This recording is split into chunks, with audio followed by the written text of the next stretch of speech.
Ikadalawampung kabanata. Dalangin para magtagumpay ang kaibigan.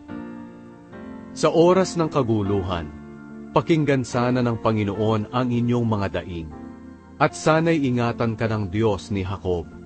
Sana'y tulungan kanya mula sa kanyang templo roon sa Zion.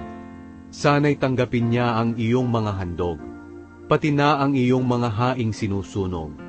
Sana'y ibigay niya ang iyong kahilingan, at ang iyong mga binabalak ay magtagumpay. Sa pagtatagumpay mo kami ay sisigaw sa kagalakan, at magdiriwang na nagpupuri sa ating Diyos. Ibigay nawa ng Panginoon ang lahat mong kahilingan. Ngayon ay alam kong ang Diyos ang nagbibigay ng tagumpay sa haring kanyang hinirang, at sinasagot niya mula sa banal na langit ang kanyang dalangin.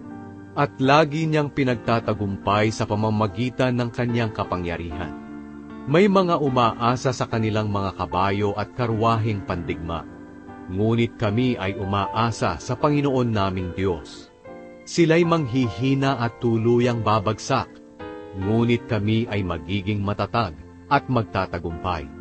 Panginoon, pagtagumpayin niyo ang hinirang niyong hari, at sagutin niyo kami kapag kami ay tumawag sa inyo.